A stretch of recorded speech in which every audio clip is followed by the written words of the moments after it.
And a very good day to all my viewers out there. Look at this. This is the Allan Memorial Institute. And this looks like one of those old horror movies or horror TV shows where they have the old abandoned psychiatric hospitals. Well, this is actually an old abandoned psychiatric hospital. And to make it more interesting, as I may have mentioned before, this building has a haunted history behind it. And I just wanted to talk in this video about a project that I'm going to be researching more because I think it deserves our attention. Just a bit of background information here. So yeah, this is the Allan Memorial Institute. This whole area around me is the McGill University campus. The building directly in front of me there, that's where I was just doing another video, is the old Royal Victoria Hospital, which closed down in 2015, and they moved to the new super hospital at Vendôme. And this building here, this is the Allan Memorial Institute. This was the psychiatric hospital that was part of the Royal Victoria Hospital. So this building here, from what I understand, and I've been doing some research over the last year or so on this because it's been in the news. This, like I said, was a psychiatric hospital that housed actual patients through the I think it closed down recently, maybe in the 1990s or something. And I think it still could be used for outpatient services. So they don't actually have beds or anything in here. It's just for, outpatient services. But this building was built, I believe, in the 1800s. And in the 1950s and the 1960s, there were some pretty disturbing things that happened in here. There's a project by the CIA, the Central Intelligence Agency, where they were trying mind control experiments.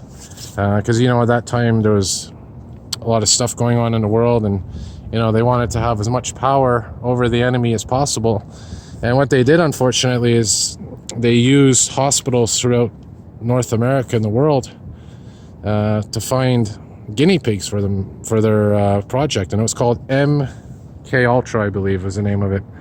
And what they did is some of these patients, they subjected them to all these different mind control medications, electroshocks, all kinds of different things.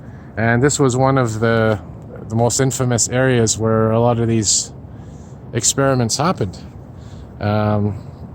And again, this was around the 1950s, 1960s. And I think there was a famous psychiatrist, Dr. Cameron was his name, that worked here. And he was the one that ran this part of the project, this local project.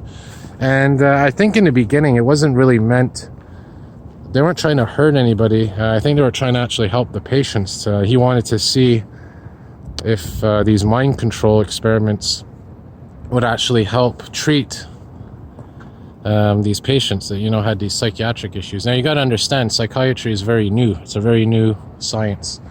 We're still learning a lot about it. So, at that time, even less was known about it. So they were trying pretty much anything to treat people for various mental illnesses. But what ended up happening is it was a disaster. They literally erased people's memories. People went in here, with, at the time, I guess there was one person had postpartum depression, and they went in here to be treated, and they came out pretty much with the mind of a zombie. And there's quite a few cases of this in the news. And there was a lawsuit against the government, I believe, the government of Canada, because they were the ones that ultimately were funding this. And I think it was settled out of court or something, and there's a no disclosure agreement. So we're never going to know what was said or, how much money was involved. But there's a new lawsuit that's going on right now. And I don't remember who it's against, but it's definitely related to this.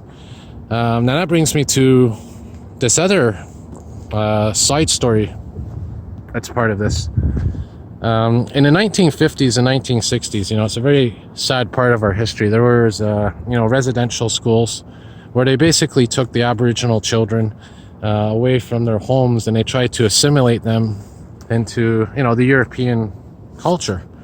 You know, they forbidded them from, you know, they basically told them stop speaking your languages, cut your hair, all these different things.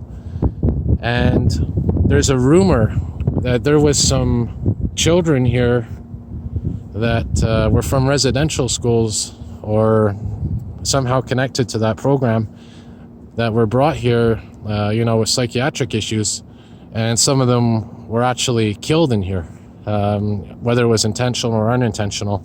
And there's a rumor, and I've been reading about this, that behind this building, and we're going to see it in the next video, behind this building there's a forested area right below Mount Royal, which you can see in the distance. And there's a rumor that they buried a lot of the bodies behind this building in that forest. And it says more than one account, more than one witness that it says this. Now, I'm interested in this for a couple of reasons. For, you know, I find it very fascinating, for one. And second of all, I mean, if that did happen, I believe that, you know, these people, they deserve justice. And before you jump to conclusions, a couple of things I want to note. First of all, everything I'm saying right now is factual about, you know, this building being used for mind control experiments and, you know, all these horrible things. You can look it up. I'm going to post a link on my channel, on my video. You can read into it yourself.